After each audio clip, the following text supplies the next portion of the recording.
Good evening, everybody, and welcome to another edition of The Real and the Rare. My name is Scott Morgan, off the Motor City Man Mouth, along with the X-Man, Xavier McKnight. How you doing this Saturday, Mr. Xavier? Oh, we're doing great, Scott. You know, we've had some great past few weekends here in the world of sports, despite the fact that sports is pretty much on a hiatus right now due to the coronavirus pandemic. And before we go any further, let me just begin by saying that we hope everyone is remaining healthy and as safe as they possibly can. We see that parts of our world and parts of our country are starting back to open up, which is a good thing to see for our economy. With that being said, let us continue to use our common sense that we have and continue to do the things that we need to do to keep ourselves safe and protected. Couldn't agree with you more, Xavier. I hope everybody does. You know, I know there will be a time where it's going to take a little while to get back into things, but we all have to grind through this thing together. And just so you know, the broadcast of The Real and the Rare is live in the South Florida Tribune Broadcasting Network. And if you have any questions or comments about any future about this broadcast, feel free to email us at southfloridatribune@gmail.com. If I get some questions, we'll make sure we put them up on the next version of The Real and the Rare. So if when you're out there listening, please go ahead and contact us at southfloridatribune@gmail.com. All right, Xavier, what's cooking tonight? Well, let's first get into the Green Bay Packers and the saga that they have going on around their organization, because it's definitely going to be one of the leading stories for at least the next 2 years, I believe, in the NFL. And for those who are not familiar with what I'm talking about here, there are two parts to this. First, we're all familiar with the NFL draft being last Thursday throughout last Saturday. Great job to the NFL once again, as we spoke about on the Sports Exchange yesterday, and huge thanks and kudos to our good friend and our partner, Ryan Skolroot, for the great job and coverage that he always helps provide with us. The Packers moving up in the first round of this year's NFL draft to select quarterback Jordan Love. That's one part of this whole thing. That's the saga there, because it already tells you that, all right, they're already looking to the future, and they don't believe that Aaron Rodgers is going to be a premier quarterback in the league much longer. And it's pretty ironic, Scott, because just a few days before the NFL draft, there were reports out there that Aaron Rodgers was actually planning into playing well into his 40s. What are your thoughts on that? You know, Xavier, when that move took place in the draft, I had mixed emotions about it. But when I saw that they traded up with the Miami Dolphins to take Love, I was not surprised whatsoever. Think about it. We've talked about this time and time again. The New England Patriots were talked about throughout a lot of these mock drafts, which I don't really put a lot of stock in them anyways, of taking Love if he dropped to 23rd. Well, what do you think the Packers would be thinking that if this guy happened to slide down to 26, they're within a few picks from grabbing him? I understand the logic for them to do it. Rodgers' injury history has not helped out whatsoever, so I believe that the Packers got themselves a future quarterback and also a good insurance policy. I really do. So I understand the move. I'm not going to be as critical with the Packers on the move because I understand it. Do I think that they should have gone out there and gotten a wide receiver, especially when they were like 37 in the draft? Yeah, I mean, how do you not pick a receiver or two going to the draft into 7 rounds? I don't know what they did during with the undrafted free agents, but nonetheless, you mean to tell me that you can't find 1 or 2 receivers in the draft? To me, that goes beyond my wildest of imagination. And what we alluded to last night on the Sports Exchange was even Donovan Peoples-Jones, okay, to me was picked up by the Cleveland Browns. I think he would have been a pretty good fit in Green Bay. Anything but nothing would have been all right for the Packers, but they chose not to go that route. So. And you already went into the second part of why I said this is a saga. The Green Bay Packers went throughout all 7 rounds of the NFL draft, and they did not select a single wide receiver in the draft. And if anything, the NFC Championship game and both games against the San Francisco 49ers and the Green Bay Packers showed us last year they have to get more talent on the offensive side of the football, on the perimeter side of things. But, Scott, let's just go back to the Aaron Rodgers situation in particular here. Sure. Just very quickly, just speaking on him and his quarterback play. Okay. Now, I'm with you on this. It doesn't surprise me, and I don't condemn the Packers at all for selecting Jordan Love, because maybe it's just me, but I'm already starting to slightly see a decline in the play of Aaron Rodgers, because when you look at the Green Bay Packers' record last year being 13-3, well, they didn't really play like a 13-3 team. As a matter of fact, Scott, their version of being 13-3 reminded me of the 2010 Atlanta Falcons version of being 13-3. You knew once they played against somebody who actually had the depth on their roster, had the playmakers on the field, had a coaching staff that could go toe for toe with each other, you knew that their run was going to come to an end right then and there. And that's exactly what happened when they faced the San Francisco 49ers in the NFC Championship. And if the Seattle Seahawks had had a few more players healthy, I'm not so sure they wouldn't have lost to them either. And when I look at the reason the Packers were 13-3 last year, we'll look at the improvements on that defense. Them going out and adding 2 effective pass rushers in the offseason, Preston Smith, Sedarius Smith, the great corners that they have there on the outside that they selected in the draft just a few years ago. They getting Clay Matthews out of town, which honestly was addition by subtraction, because you saw he was picked up by the Los Angeles Rams, and he did absolutely nothing for that defense. So I believe he was over the hill as well. But when I look at why they were 13-3, I look at 2 reasons: that defense and also them ground and pound running the football with Aaron Jones. And that explains also the selection of A.J. Dillon, the running back out of Boston College that they selected in the second round. You want to get somebody in there that can help take some of the carries away from Aaron Jones, so he's not in there taking as much of a beating as he was this past season. So am I the only one here that's seeing that, you know what, this is not the same Aaron Rodgers that he was just a few years ago? Did you see a slight decline in his play as well, or is it just me? Well, no, I agree with you. I mean, let's think about it. The numbers weren't as high as they were before, but again, much of this is attributed to the fact that LaFleur went ahead and emphasized a running attack. But a great quarterback should still be able to be a prolific passer anyways, especially the guy as Aaron Rodgers. I would still tell you right now that Rodgers is one of the top 3 or 4 quarterbacks in the league as he is now. Yeah, do I think he's going to play into his 40s? Yeah, if he feels he's comfortable playing at a high level, why not? If you can do it. We saw what happened with Tom Brady. I'm not turning this into a Tom Brady show, but I agree with you. But let's face the reality. I think the best pick under this draft for the Packers might be indeed A.J. Dillon. Played for Boston College in the Atlantic Coast Conference, which is no slouch for a conference. If you can have a pretty good year in the ACC, then by all means you may have a pretty good pick. Again, the wide receiver thing kind of puzzles me a little bit, but yeah, I believe the numbers speak for themselves.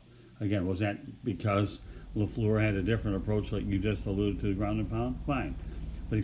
But again, is part of the reason for his numerical decline due to weapons. That's the thing that we could go around in circles, Xavier, but I'm on point with you with everything you said.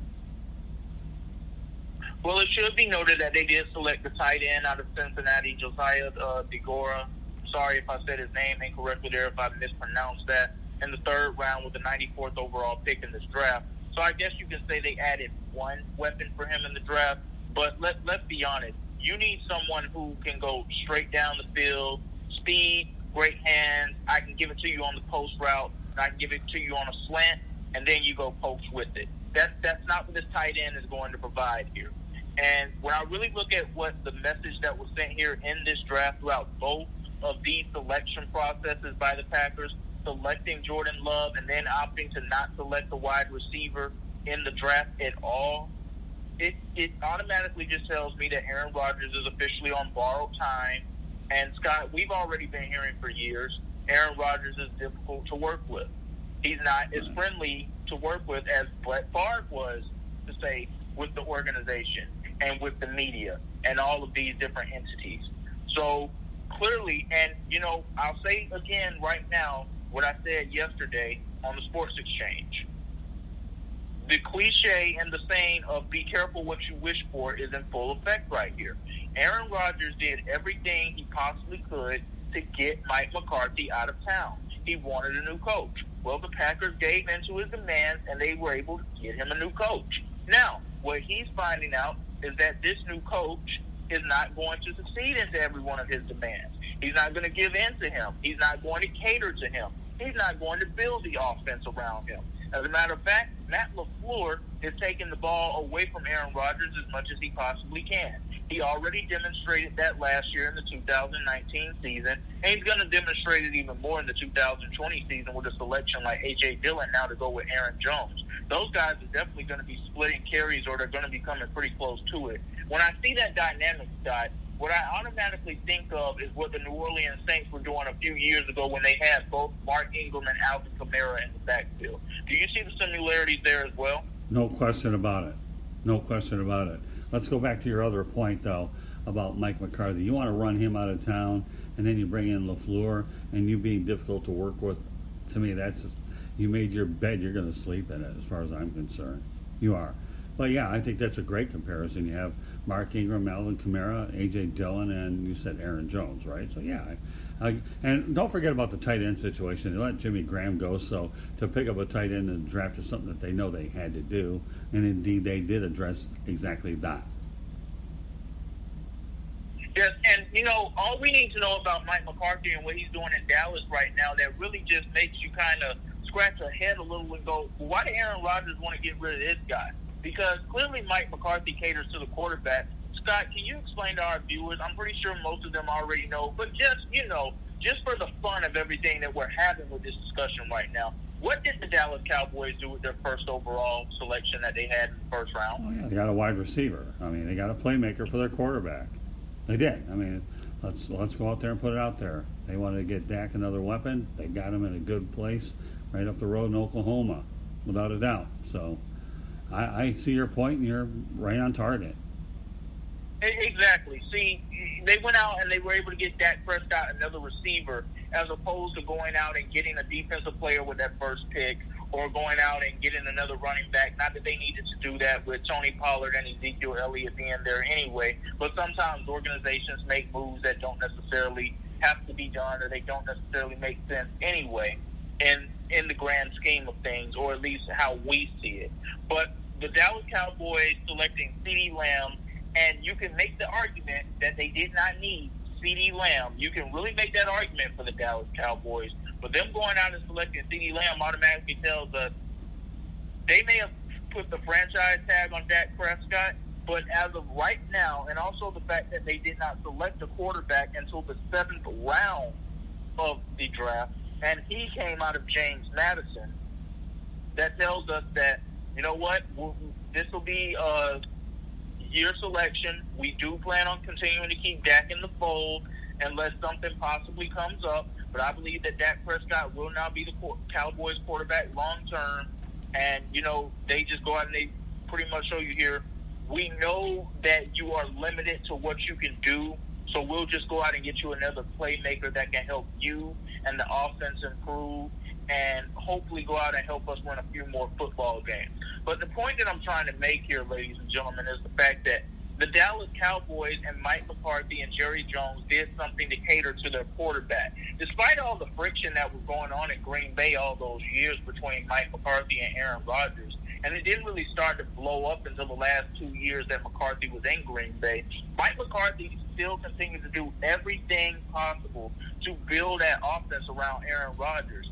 Let the record show that Aaron Rodgers under Mike McCarthy won 2 league MVPs and competed in, I believe, at least 3 NFC championship games. I believe so. Yes, it was 3 NFC championship games. Just want to make sure I had that correct. But either way, that Green Bay Packers offense, when Mike McCarthy was there, under Aaron Rodgers, and even under Brett Favre, it was always catered by, we go as our quarterback takes us. And clearly that is not what Matt LaFleur is doing here. Or at least he's not doing it with Aaron Rodgers. Now, when it's time for Jordan Love to step up to the plate, because we know that that's coming, barring anything unforeseen, we'll see how the offense goes then. But as of now, we see exactly what the Packers are doing. They're slowly taking the power that Aaron Rodgers felt that he had in the organization throughout all these years. They're slowly taking it away from him. And honestly, right now, they're daring him to declare or to request for a trade. They're daring him to do it now at this point. Now, they might not want to do it this quickly, but clearly we see that the Packers management and the Packers coaching staff, and maybe even the Packers ownership that we don't hear from, they're fed up with Aaron Rodgers and his act. Right. Let me point out one thing about the Cowboys, just to add a little bit to it. Amari Cooper wanted to stay in Dallas in the worst way, and he made sure that he was going to do it. He probably could have gotten it off a little bit more, but he was determined to stay in Dallas. Why? Number one, he was comfortable there. Two, had a good quarterback for whom will get him the football. And three, he's got a brand new coach, okay, that emphasizes throwing him the football that will make the best of his abilities. I think in the Dallas situation, they went as far as they could under Jason Garrett, but McCarthy was a huge upgrade. Now, let's talk about a situation here in South Florida when Dan Marino got to do whatever he wanted with Don Shula, although Don Shula, to his credit, retired. Jimmy Johnson wanted to run the football, and Jimmy Johnson has the rings, Dan Marino doesn't. So I see some parallels between both situations. But yeah, I think you're right that Rodgers' act is starting to get a little bit thin up in Green Bay, and that LaFleur has been identified as a coach that will be there for a while. And let's not kid ourselves. McCarthy was there a long time. You actually wonder sometimes how long can a coach stay, the better part of 10, 12 years anyways, until the message gets old. You have to make a change. But in most cases, that isn't the case. But Rodgers seemed to want the move made, and indeed they did it. Just perhaps he didn't get what he wanted. In fact, we know he didn't get what he wanted. This is what he has to live with as long as he's wearing the green and gold. And Scott, let me also bring this point to the table about Matt LaFleur really quickly. Sure. Because there are many people out there who are still saying, well, you have to just look at the offense that he ran in Tennessee and how it was mainly run-oriented between Dion Lewis and I froze up there for a second. That's all right. Just Derrick Henry, there we go. Okay. Derrick Henry and Dion Lewis. And he also had DeMarco Murray for a year as well. Right. Everybody's like, well, yeah, maybe he's trying to go back to that offense. I don't think he's trying to go back to that offense at all. Because, I like to bring some retrospect to this if I can. You have to look at that Tennessee Titans situation. And that offense was ranked 27th in the league the final season that Matt LaFleur was the offensive coordinator in Tennessee, and he had an often injured Marcus Mariota, as our partner Ryan Skolru pointed out yesterday. But I'll take one back even further. Matt LaFleur was the quarterback's coach of the offense of the 2016 Atlanta Falcons that was led by offensive coordinator Kyle Shanahan. Scott, what did that offense mainly do in 2016? They mainly threw the football. Right. We know this because Matt Ryan won the MVP that season for the league. We know that. And you can't tell me that he's following behind what Kyle Shanahan is doing in San Francisco, because I don't believe we're going to see the 49ers continue to play that pace of offense that we saw last season where it's just run, run, run. No, I believe they were playing conservative and safe football as Jimmy Garoppolo removed from a torn ACL. He's coming back off of a major injury, and what we know about injuries of that magnitude, it usually takes a guy 2 years to get back to what he once was, as opposed to taking 1 year. Unless, of course, you're a Herculean figure by the name of Adrian Peterson, who, we don't even know if he was human in 2012. I'm alluding to that torn ACL, MCL, that entire complete knee injury that he had at the end of the 2011 season, and how he came back and fell just 9 yards short of breaking Eric Dickerson's single-season rushing record the very next year. That's something that usually doesn't happen. Right. So when I look at what the 49ers were doing, they were playing very safe, they were playing very conservative, and it was winning football, no doubt about it. But I also go back and I look at what Kyle Shanahan was running when he first received Jimmy Garoppolo in the trade that the 49ers made with the New England Patriots. They were doing a lot of passing of the football. They weren't winning a lot of football games, but they were doing a lot of passing of the football. And once they did get Jimmy Garoppolo in there, they actually did win a few football games. Now, they didn't have the roster that they had around him now, but the fact of the matter that I'm trying to point out here is that they were still passing the football, and they were passing it at a high rate. This is not necessarily the offense that Matt LaFleur wants to run. And that's not the offense that you saw with the 49ers last year that you can still expect Kyle Shanahan to run. No, Right. I believe the healthier that Jimmy Garoppolo gets, the more he's going to be putting the ball in the air. And I believe that Matt LaFleur actually wants to run a quarterback-oriented system. But, Scott, let's just go back and look at a couple of things that happened in Green Bay last year. Okay. Let's go back to the Mike McCarthy and Aaron Rodgers dynamic just really shortly, shall we? Sure. We knew that there was friction there in Green Bay, but it was very nonchalant. They're ignoring each other on the sideline. not really saying much to each other, passive-aggressive attitudes, slightly throwing shade to each other in the media. Now let's go to the Aaron Rodgers and Matt LaFleur dynamic in just year one. There were plenty of times we saw these guys yelling at each other on the sideline. So that already told us that all was not well there. And it should be noted that the Packers management now is not the Packers management that has been there for most of Aaron Rodgers' career. Remember, he was drafted by Ted Thompson. Ted Thompson is no longer in Green Bay as the general manager. So that plays a different factor. And you have to pay attention to this. And this is also going to be something to watch in Cleveland this year with Baker Mayfield as well, if he's not able to get his act together. New GM, new coach. I didn't draft you. I'm not entitled to you. I'm not indebted to you. And if you're not running this show the way I want to see it ran, I can do everything possible to get you out of here. And that's what Aaron Rodgers is experiencing right now. And I believe we are just right at the start of the NFL's next great saga, Aaron Rodgers versus the Green Bay Packers. Excellent examples. I should point out that Matt LaFleur had a good year with the Rams as well, which had got him the Titans job, which is what led to the trail to Green Bay. So, yeah, you're right. I mean, Baker Mayfield, we'll see what he's going to do for, basically, in my opinion, on a one-year contract. I mean, I don't know what the actual contract is, but 1 year. Because you have the new coach and the new general manager in there, and they'll find out what they've got to do. Do I think he might get a little bit more time, perhaps, because Cleveland doesn't want to go down as yet another number one pack going down to the toilet, so to speak. But I think that Mayfield, the biggest thing you have to see out of him is no extensive social media. Keep your mouth shut. Focus on playing football. And again, you're right. Okay, in Green Bay, right now, Aaron Rodgers is a very untradeable contract. And I repeat, untradeable contract. I could see maybe 2 years in Green Bay tops, unless for some reason we get the feeling that maybe a third. But not much more than that. And also, I like to bring up another scenario that happened in the 90s that Shannon Sharp, the Pro Football Hall of Famer, Savannah State tight end great, yes, I had to fit that in there, as well as the Denver Broncos great, that he shared on Undisputed on FS1 earlier this week. And Scott, maybe you know a little more about this dynamic as well. I know you were covering the Detroit Lions during this time, but do you remember when the Denver Broncos drafted Tommy Maddox late in the first round of the 1992 NFL draft, and they already had John Elway under center, and he was just 31 years old? Absolutely. Remember it real well. But John Elway's so smart, he didn't really care because he figured you're nothing more than a backup. You're not taking the job. But you know what? Who cares? John Elway's a class act. He knows what's going on. It never fazed him one bit.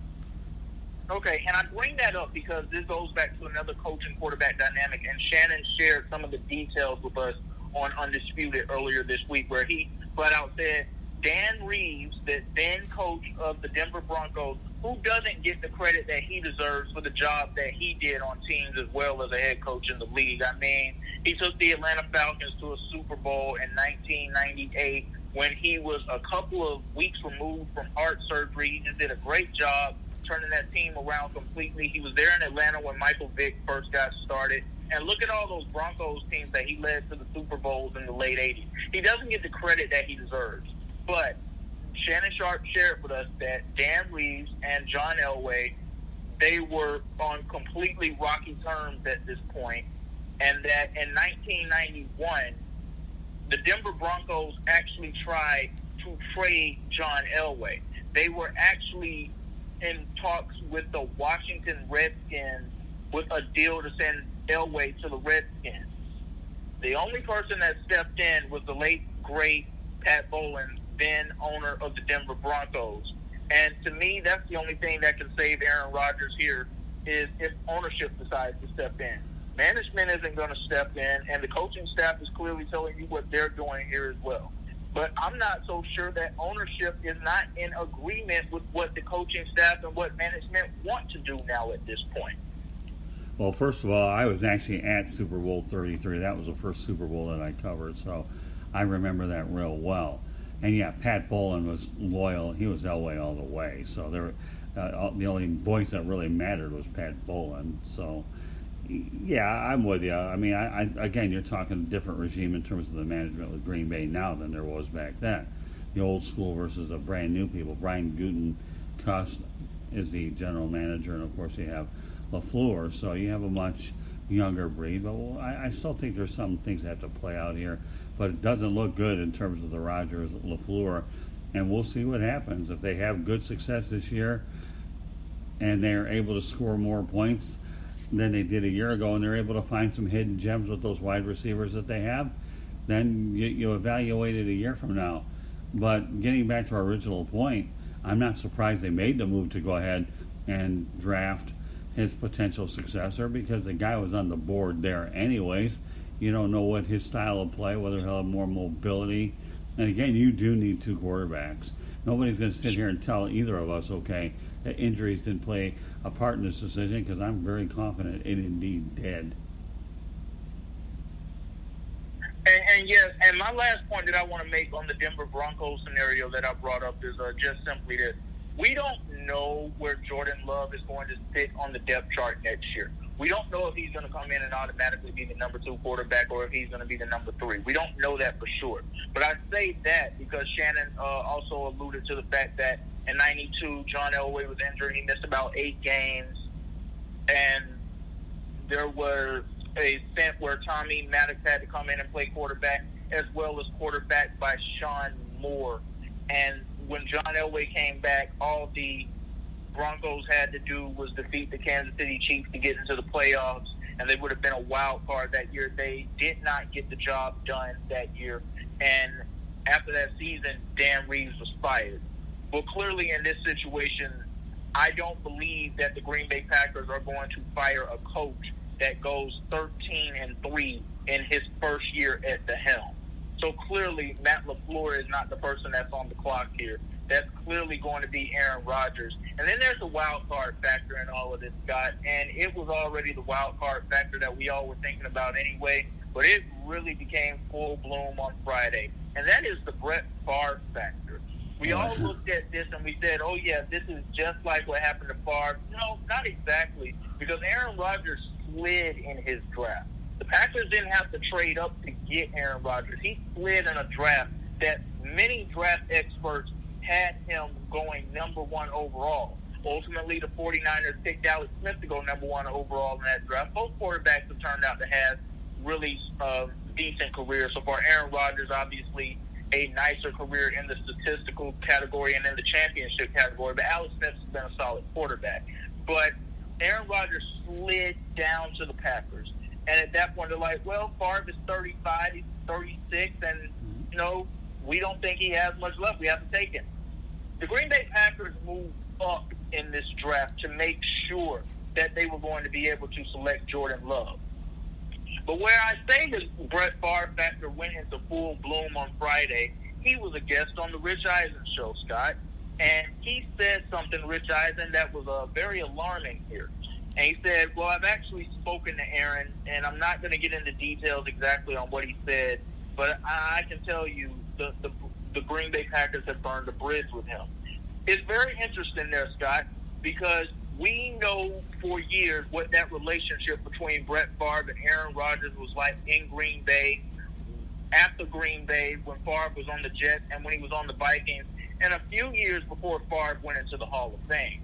So now all of a sudden it looks like Brett Favre is playing the role of big brother and the spokesman for Aaron Rodgers here.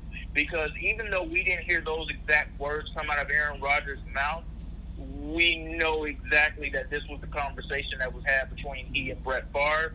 And, it doesn't take rocket science to put this entire thing together. He is one of the most elite quarterbacks in the league. He's one of the most decorated quarterbacks of all time. And, this franchise went from an icon to an icon, going from Favre to Rodgers. How the 49ers went from Montana to Young. And that the only way they win this scenario here, because we expect this thing to come to an end within at least 2 years, maybe 3 at the most, but I'm going to say 2, because that's when I believe Aaron Rodgers' contract will become a little more expendable Right. The only way this happens, and this is successful for the Packers, is if Jordan Love is what Aaron Rodgers was. Because if he's not, we could be going from a situation where they went from Brett Favre to Aaron Rodgers to a stint where they could be going from Bart Starr to Brett Favre. And Scott, you remember that era very well because you were around for that. Right. You were a young journalist in the game, and you were covering the Detroit Lions. You were doing many different things. But you remember how bad and pathetic those Packers teams were in between the years of the late, great Bart Starr and Brett Favre. And to me, if this Jordan Love thing doesn't work out, they could be headed back in that direction. But that's an if. I mean, you know, the ideal thing for the Packers that they're hoping for is icon to icon to icon, or at least maybe somewhat short of an icon, but you don't have to go ahead and have 9 million quarterbacks like the Bears, the Lions, or whatever. It wasn't until Matt Stafford got to Detroit, the Lions were bringing in quarterbacks right and left, and when they had a good one in Eric Kramer, they decided to go back to Rodney Peete after Eric Kramer took them to the NFC Championship game, much less the fact that it was their own only appearance in the NFC Championship game. So, well, yeah, so you got to hope there's icon to icon to icon. I understand it. I think they're hoping on it. Yeah, and one of the few coaches that never really lasted long in Green Bay is Ray Rhodes. I believe he's 8-8, only finished for 1 year. Otherwise, the coaching thing for Green Bay has been relatively stable for the longest period of time. So, you know, the Packers don't fire a lot of coaches, but every now and then, if they think they made a mistake, they move on from it quickly. But I haven't seen that happen very often. No, we've seen, at least from the Brett Favre era, where they went from Mike Holmgren to Ray Rhodes to Mike Sherman to Mike McCarthy, now to Matt LaFleur. So, and most of those coaches, most of them ended those tenures on their own terms. Right. Not necessarily something that the Packers wanted to do. I'm not sure how the Ray Rhodes situation went. And as far as the Mike Sherman situation went, listen, they had some nice years under him, but that last year he was there in 2005, they just completely bottomed out, and it was time to start over anyway. Well, let's not lose sight of the fact that the all-time favorite quarterback for me that I've seen in Packers history is Brett Favre.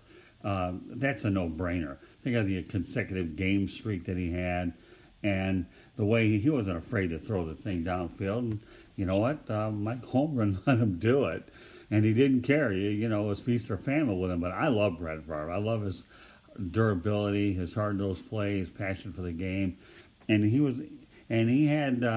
proved Jerry Glanville wrong that he shipped him out of Atlanta to Green Bay. And how did that work out? Quite well. Well, it worked out. Well, before we move on, you know, you brought up that name there, Jerry Glanville. It worked out just fine for Brett Favre. And, I mean, as far as the Atlanta Falcons and Jerry Glanville go, I mean, you know what? To each its own. You get what you deserve. As far as I'm concerned, Jerry Glanville had no business being the head coach of the Atlanta Falcons during that time anyway. Maybe I'm overstepping my boundaries here a little bit, and maybe I'm also speaking from a bit of emotion here.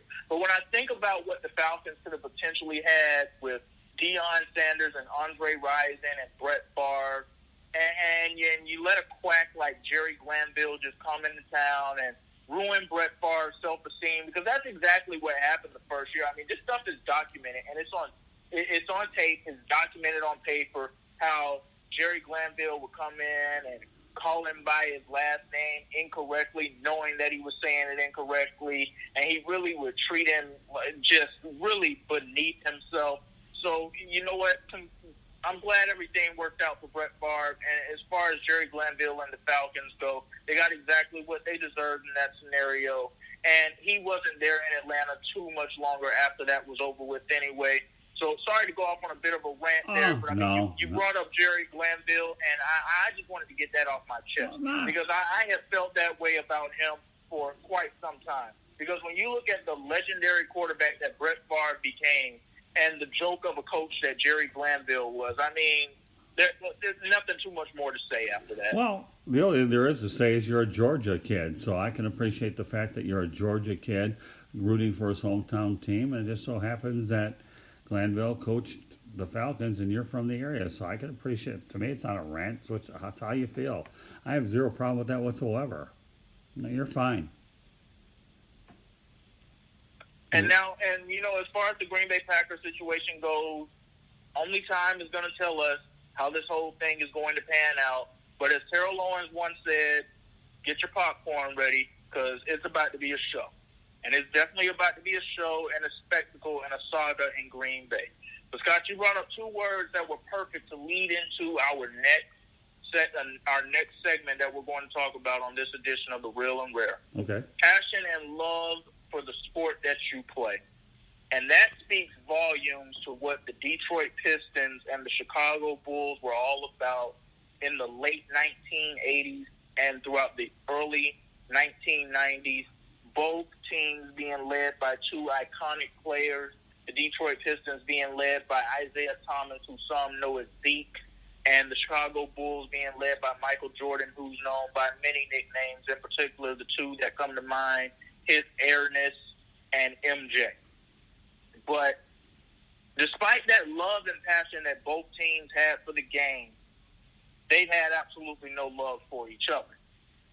And that was on full display on episodes 3 and 4 of The Last Dance of the Michael Jordan-led Chicago Bulls documentary series that is airing on ESPN right now. Episodes 5 and 6 will take place tomorrow. But in particular, episodes 3 and 4, those were the episodes that many were looking forward to.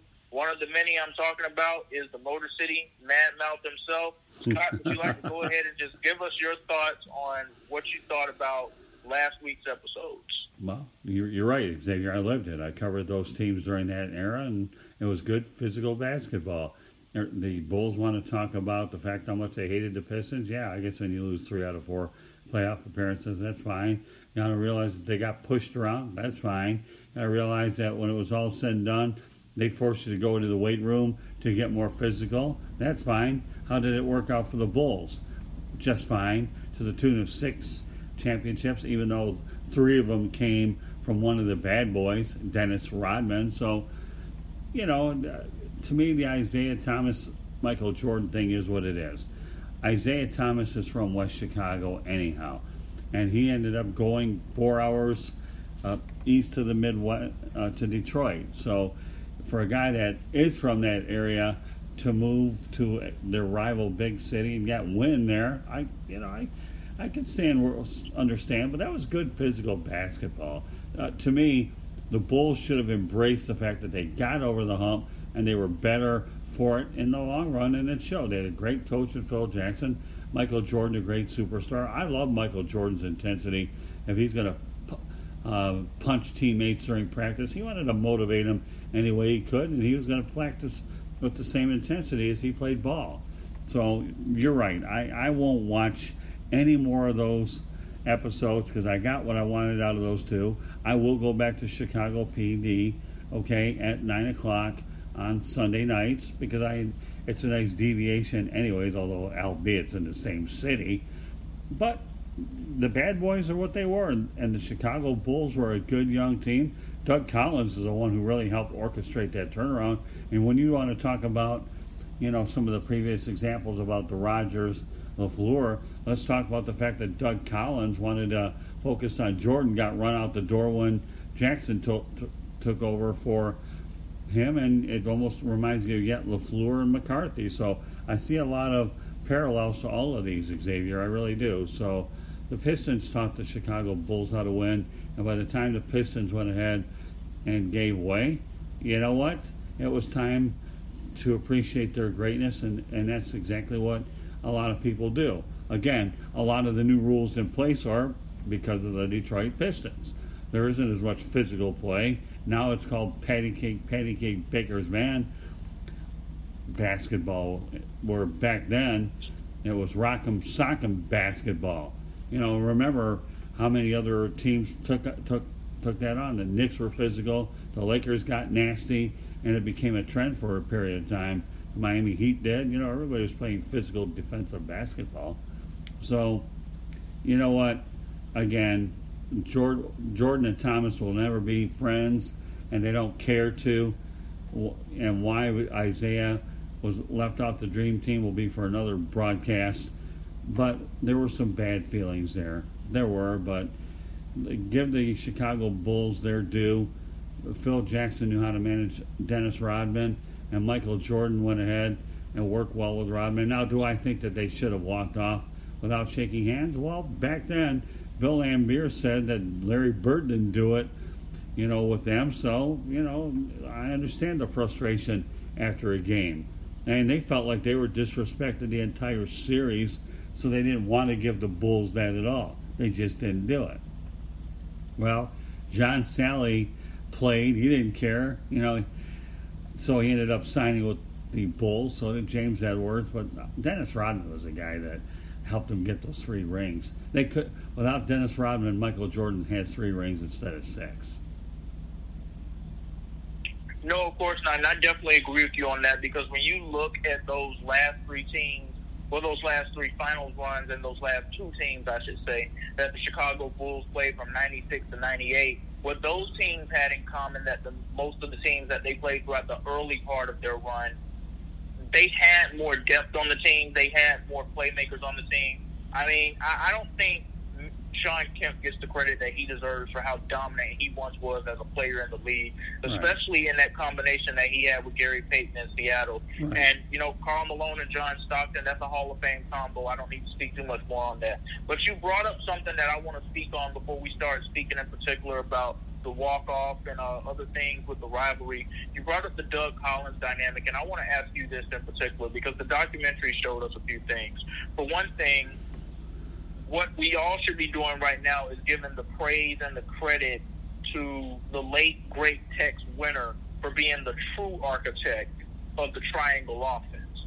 That is what episode 3, and that's what those episodes taught us last Sunday, that Tex Winter was the architect of the triangle offense, and Phil Jackson really learned most of what he learned on how to run that offense by working side by side with Tex Winter. Now, with that being said, Tex Winter tried to integrate part of that into Doug Collins' offense.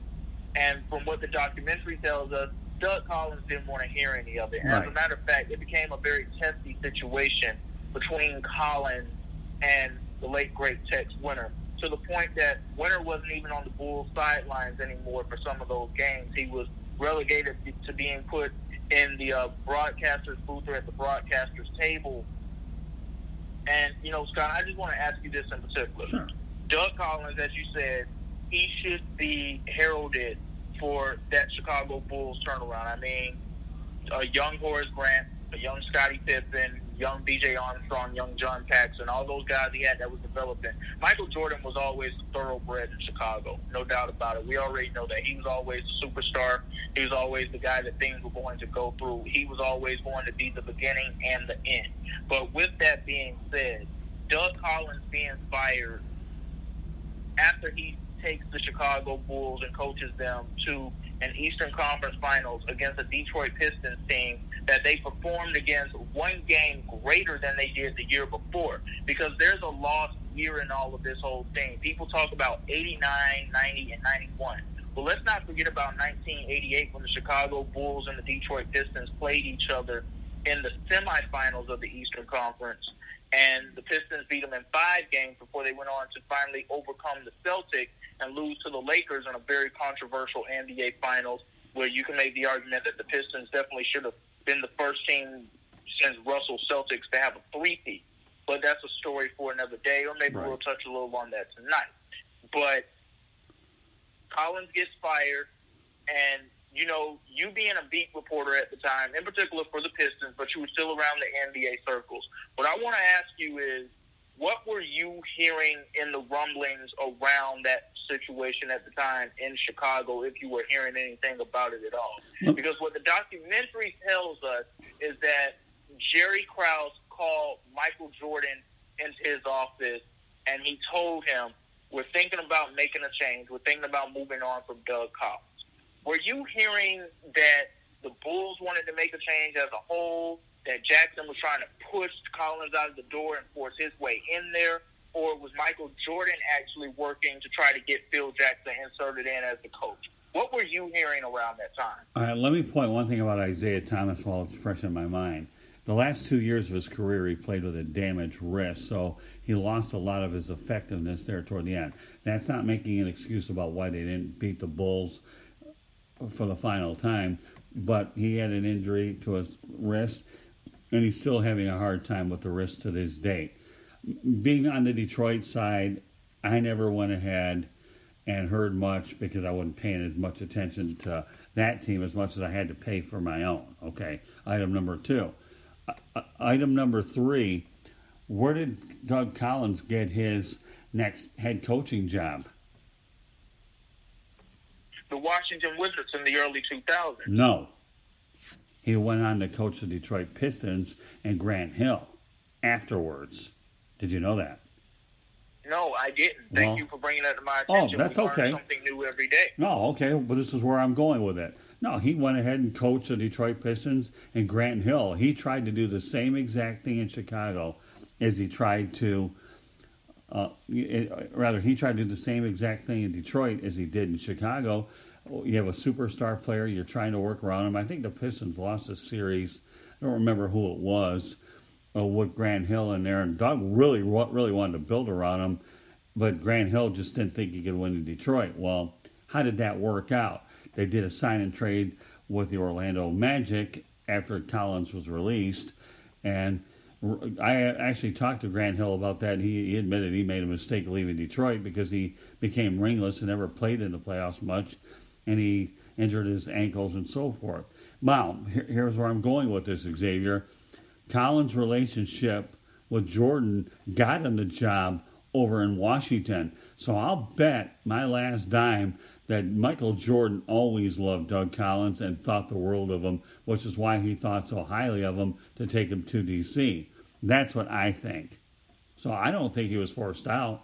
It became apparent that they were looking to find perhaps another coach and of course having Tex Winters there didn't hurt either, where you're going to try a different approach with the triangle. But the Bulls won their championships, not so much attributed to the triangle, Xavier, but they won it because, to me, it was Jackson wanting to spread the ball out and then surrounding with better players as time went on.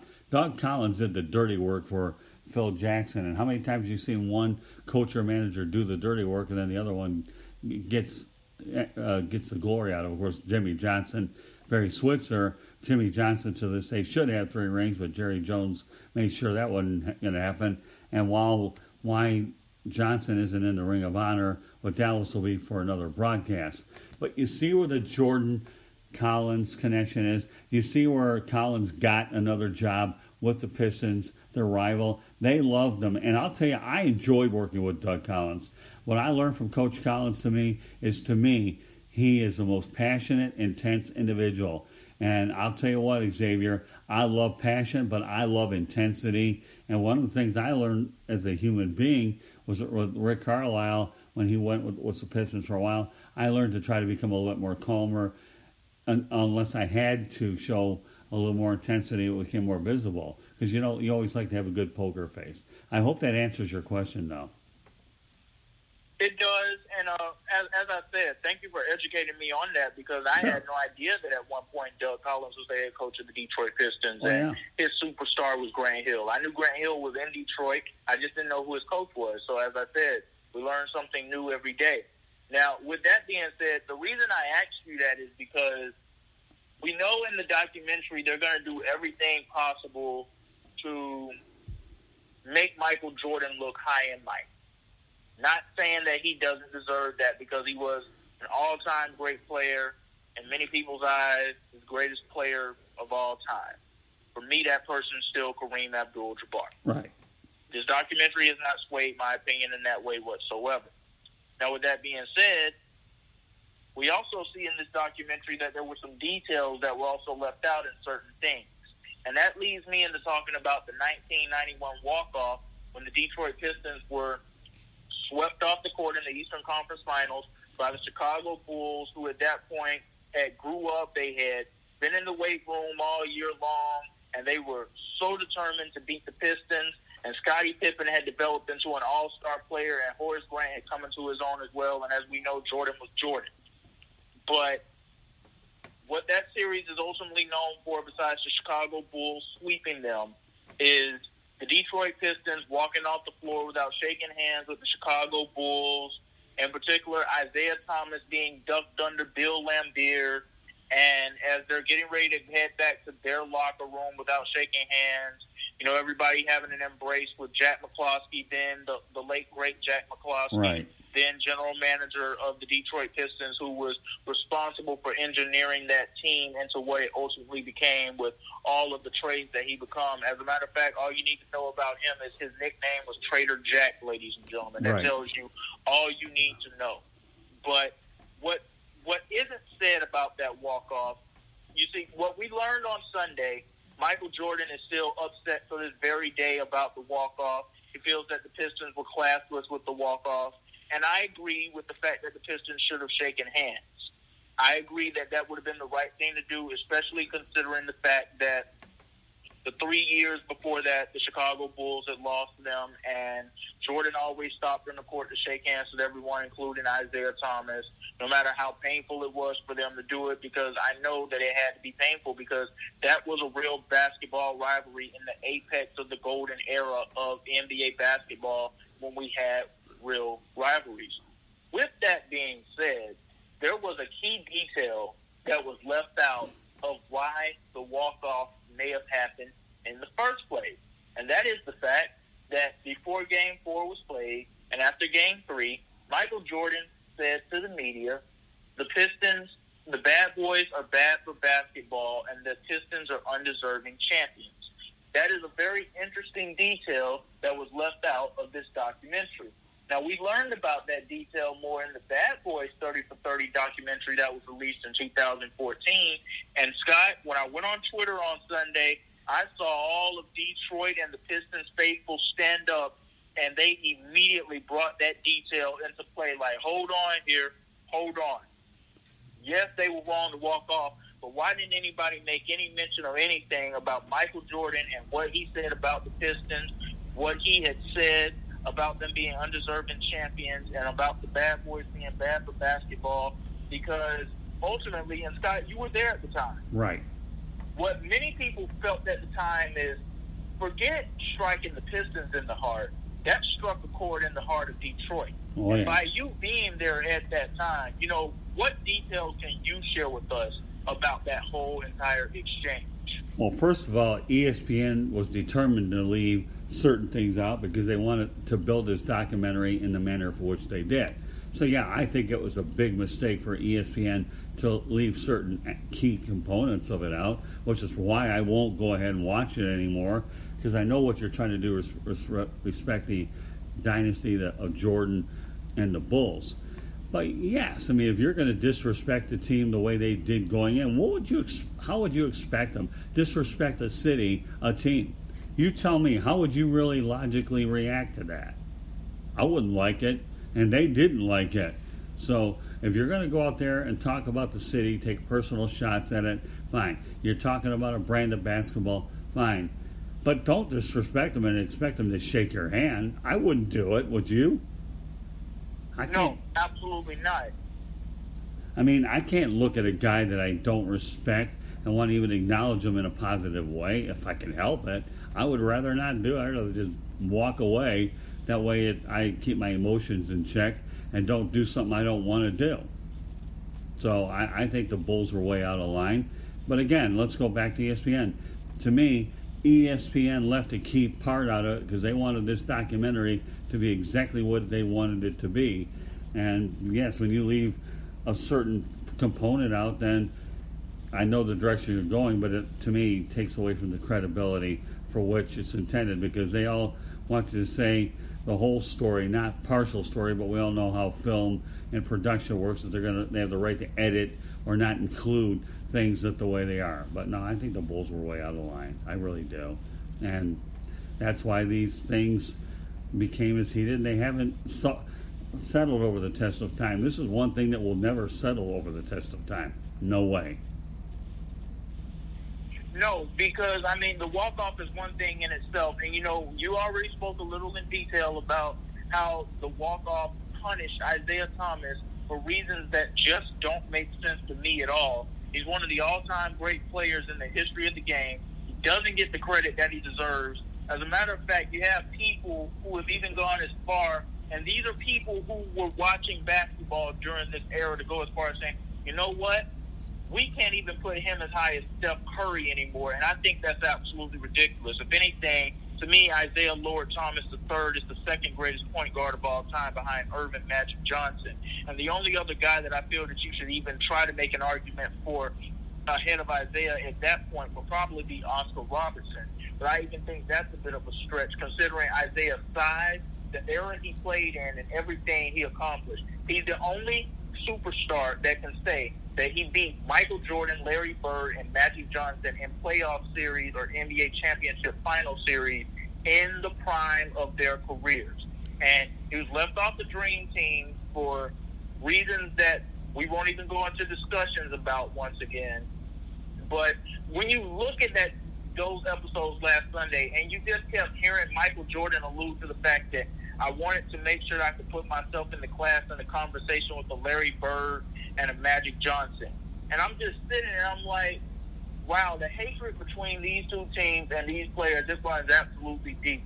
You won't even acknowledge the fact that Isaiah Thomas won 2 back-to-back championships from 89 and 90 in there. Like, he's not some all-time great. Like, he doesn't deserve to be in that conversation. When the two guys who you just brought up you want to be in the conversation with, he had to go through and beat both of those guys to become a 2-time champion. Right. So I believe that was, I mean, you see what a real rivalry and what real hatred looks like to this day. And as a matter of fact, Isaiah tried to clean it up by saying that, you know, if we knew what we know now and how the public reacted, and I understand him trying to clean that up there a little, but I also applaud him for going on all the shows that he went on ESPN earlier this week, saying, hold on, no, this is what really happened. And, you know, there are people that are just saying things behind my back, and I've never said anything behind anybody's back. I always say what I have to say to people's faces. But with that being said, I really respect the approach that Bill Laimbeer has continued to maintain from that moment all the way up till today. His stance has not changed at all on that matter. He said he's basically, yeah, we did it. It happened. So what? I respect that. Oh, yeah. Well, first of all, Steph Curry doesn't even belong in the same sentence as Isaiah Thomas. Let's get that out there. If I put anybody in the same sentence as Isaiah Thomas, I might give it to Allen Iverson. And let me point out, John Stockton is one of the finest point guards I've ever seen. But again, we're talking Isaiah. Every champion has to go through certain teams to reach that. They're growing pains. You have to learn how to win and advance deep into the playoffs. You really, really do. So, again, we'll never compare today's players to the other ones. Scottie Pippen and Karl Malone, and I tell you, of all the players I've ever seen, Scottie Pippen to me, I can't stand him. And him and Karl Malone didn't want Isaiah on the team. You got to understand some of the battles that the Pistons and the Jazz had over the years, and I know that Karl Malone leveled Isaiah, and Isaiah got quite hurt. And the Jazz and the Pistons had some pretty nasty rivalries, considering that they play in opposite conferences. So there was no love lost, so there might have been a few grudges there between Pippen and Karl Malone, which may be one of the reasons he did get on the Dream Team. But again, those are just some insights that I'm offering. So when you look at some of the whole, who knows, you know, there's so many hypotheticals of what you really have, don't you think? Yes, absolutely, and I agree with you there on the Scottie Pippen thing. I've never met Scottie Pippen personally, and I'll just be honest, I'll say it here on the air right now. I don't care if I ever meet Scottie Pippen a day in my life. I mean, just watching him on camera, the condescending way that he comes off, he just strikes me as a guy who has a bad attitude and thinks he's something that he's not. Honestly, that's what he strikes me as. I mean, yes, it's true that he's the second greatest player that Michael Jordan ever played with, but when Michael Jordan went away for that 18-month hiatus, and it was all on Scottie Pippen to try to put the Bulls over the hump, not only could he not do it, but because the plays were not being drawn up for him in that series against the Knicks in 1994, he was refusing to go into the game the way Phil Jackson wanted him to. So, I mean, that just goes ahead and that tells you what Scottie Pippen was all about right then and there. He wanted it to all be about himself more times than not. And I'm not going to continue to crap all over the guy because we brought this up to be a Pistons and Bulls thing and a dynamic, but I wanted to bring up this conversation tonight just to show the bad boy Pistons the respect that they truly deserve. They were the best team in the NBA, I would say, from 1987 to 1990. Wouldn't you agree with that? Well, I might even go a little bit earlier because they were growing. They were putting the pieces of the puzzle together. So I may go 1 or 2 years. But, yeah, they definitely were. You got to remember, what did they go to the finals 3 times, and they battled hard against the Celtics for a couple of years. So they had a good bit of a stretch there. They did, as they were putting the pieces of the puzzle together. But, yeah, I think for the most part I agree with you on that. And two people in perhaps the third that I detest in all of sports. Well, Dan Marino, Deion Sanders, and Scottie Pippen. Scottie Pippen are 3 guys I can't stomach. Period. Couldn't stomach any of them.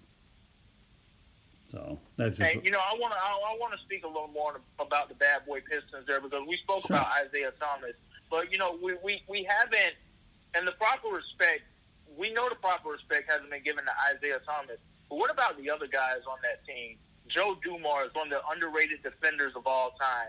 Bill Laimbeer, one of the most underrated post players of all time. What Dennis Rodman was in Detroit compared to what he was in Chicago, and he was great in Chicago, but he was at his all-time greatest when he was in Detroit. What John Sally brought to that team, what Rick Mahorn brought to that team. Vinnie Johnson having arguably the greatest nickname for any player throughout the history of the league, the microwave. Because when he would come in, there'd just be, he wouldn't come in for too many minutes, but when he would come in, he would be able to come in and get you 10 points in about 8 minutes. So that team as a whole, they don't get the credit that they deserve. The late, great Jack McCloskey, the great engineer and general manager that he was in the league. The late, great Chuck Daly, the great coach that he was in the league. And ironically enough, he would go on to coach that 1992 Dream Team that for some reason Isaiah Thomas was not a part of. Well, don't lose sight of the fact, Xavier, if your team can go 10 deep, that's pretty impressive. And they went 10 deep. You realize that? John Sally was a good defensive role player, is all he was. Vinnie Johnson was certainly a scorer. And Bill Lamb, I think the 3 or 4 key guys that were constant throughout that I thought were the reason that they did win it. No, obviously, you have Isaiah Thomas, Bill Laimbeer, Joe Dumars, and Dennis Rodman. Those are the 4 core that I think. And also to a slight lesser degree, he was more of a veteran at this point, but Mark Aguirre was a good player for those Pistons as well, and even Adrian Dantley. Yeah, he didn't have a good relationship with Isaiah Thomas, but Adrian Dantley was a really good player for the Pistons. Yeah, but you know what though, Xavier, I'm going to still go with the other 4. Anyhow, I think Mark Aguirre had to be straightened out by Isaiah Thomas and Bill Laimbeer when he got there. He came with baggage, and Adrian Dantley, you know what, actually put his scoring on hold a little bit to be with the team. I wish he would have gotten a ring. I think he certainly deserved it. Unfortunately, that never happened. But Adrian Dantley was a good player in Detroit. I hated to see him go. Mark Aguirre, to me, well, all right, yeah, he was part of that dynasty without a doubt. So no questioning that. But those are the 4. Those are the 4 I'd go with. Well, I agree with you on that. I just wanted to bring those other players into play here just to give our listeners an idea of just how deep and how talented that bad boy Pistons team was. It wasn't just Isaiah and Dumars and Laimbeer and Rodman, the names that you hear. There were so many good players on that team, and everyone knew their role. That's the key when it comes down to that Pistons team. Everyone had a role, they played it, and they played it well. And that's why they are one of the greatest teams in NBA history, despite how networks and the media wants to make you forget about them. Well, don't lose sight that James Edwards, to me, was a heck of a player, too. James Edwards doesn't get a lot of credit, but he was a bona fide 7-foot center that could score. So, yeah, but you're right. They were 10 deep. And if they really wanted to put their 11th and 12th player, they were only picking up garbage fouls and wearing teams down physically. Chuck Nevitt was actually a part of that team for a while. So anybody that wanted to hang around and win a championship, all you had to do was get 3 to 4 or 5 fouls in like 7 minutes and inflict a little physical damage, and then you can go ahead and pick up your ring on opening day, or they'll mail it to you. You know what I mean? So yeah, they were definitely incredibly loaded. You know, they all played a role. I hated to see them lose Rick Mahorn to the Minnesota Timberwolves during the expansion draft, but they were so good they had to lose a premium player like that. They did, because when you're that good, you're that good. So, but yeah, their depth was incredible. No doubt in that. And I'll just simply close out this conversation by saying this. We don't have to put another player or another team down in order to give praise to someone else. We can have greater equal appreciation for all those teams and what they brought to the table. I call it, and Scott, you agree with me when I say this, the golden era of basketball. Right. Is mainly usually just defined by the Showtime Lakers and the Celtics, but that era was so much more than just that. You look at let's just take a look at the Eastern Conference alone throughout the 1980s. Let's give everyone a history lesson really quickly. That conference began with Dr. J and the Sixers being the lead dog in that conference. And then came Larry Bird and the Celtics. And then came the Bad Boy Pistons. And then the Chicago Bulls took the reins to levels that we had never seen before from a team in that conference, at least in the modern era. But it was more than just the Lakers and the Celtics and the early Bulls who accomplished nothing in the 80s. And you know, I just find that amazing sometimes how one brings up, well, the Bulls were this in the 80s as well, and they don't want to give credit to those Sixers teams and those Pistons teams. I'm like, you realize that those Sixers and those Pistons teams beat those Celtics and beat those Lakers that define what that golden era of basketball was about. You know, we have to show the love and appreciation all the way around to all of those teams that were champions or were becoming champions during that time. Right. Well, the one thing we can't lose sight of, too, Xavier, back in the golden era as we talk about it, is teams did not fraternize with other players. When they hated each other, they battled hard. Fraternizing was not the way to go. Therefore, if you didn't shake hands, even though, to me, I don't think it's as big a deal. Is it sportsmanship? Yeah, because hockey players, you know, in the playoffs, I think the best Stanley Cup, the best playoffs are the hockey playoffs, because at the end of a hard series, they're all expected to shake hands. But not in the NBA back then. Nowadays, guys say that they don't care. They'll shake hands. They'll go ahead and go out and have a drink with you. Back then, they didn't do that. You know, if you represented this particular team, you hang out with us, the other guys are the enemy. And that's exactly how it was. Nowadays, who cares? But that's why both of us can't stand today's NBA, right, Xavier?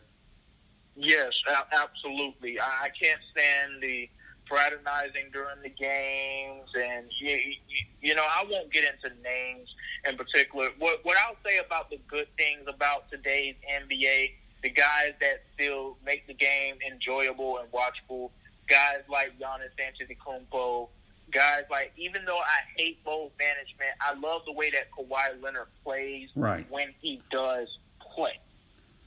You know, those are just some of the guys that they really make the game watchable. I won't get into the other issues that I have with the game because there's a long list behind that, and, you know, I just don't want to focus on the negativity of that. Well, think about it this way, Xavier, okay? It was great to see Larry Bird and Magic Johnson as teammates on that dream team. After all, if it weren't for them, the NBA would still be on tape delay as far as I'm concerned. So, you know, and they became friends, but what they did to that sport goes beyond what anybody can do to a sport. That sport, like we've talked about, Xavier, was bankrupted on tape delay.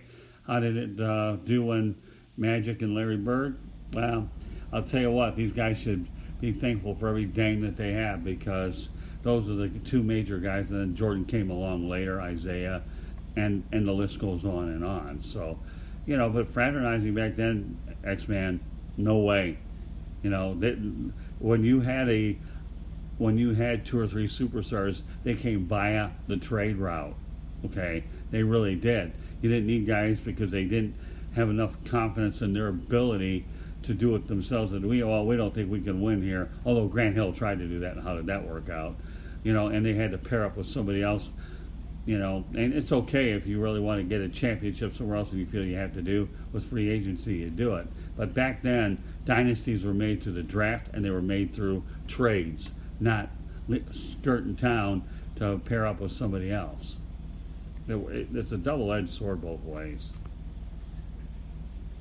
Yes, absolutely. And I'll just close out the conversation just by simply just saying, this has been fun, this has been great, and I really hope that we have been able to provide a form of entertainment for everybody in the past hour and some change that we've been on the air, and hopefully just take your mind off of things going on with the pandemic. And as you can see, folks, things are starting to open back up, so I believe that the end is near, but it is still going to be a challenge going forward.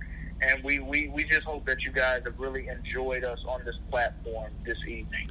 All right, well, with that said, Xavier, why don't you let people know how they get a hold of you?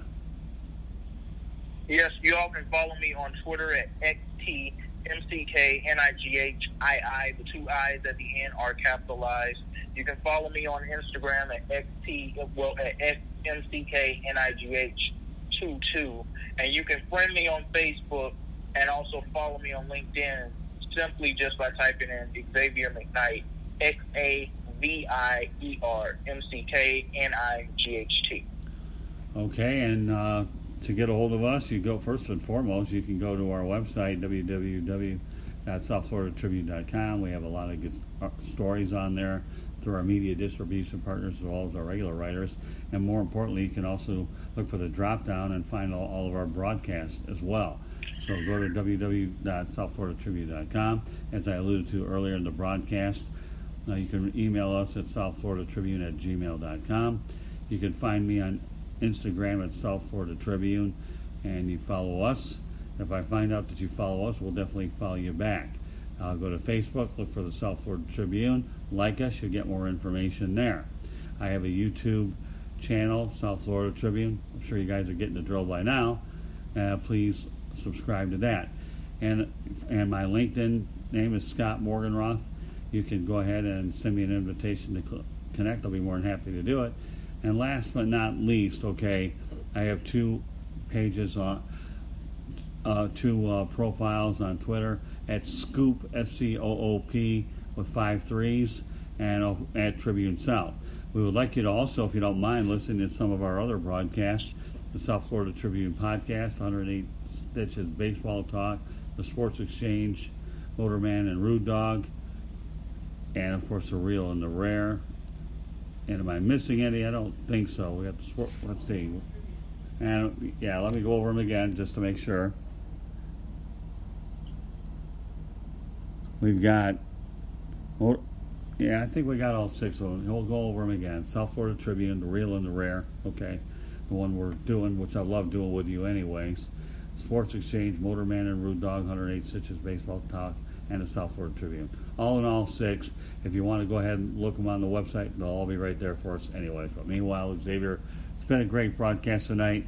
I love the topics that you come up and bring to us. I think they're fantastic, they're timely, and a lot of thought is put into by the homework and the research and the passion that you have.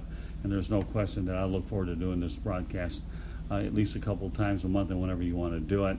This is a refreshing change when I feel I have a tremendous professional young journalist who's not even anywhere close to reaching his potential, because the sky is the limit with you, Xavier.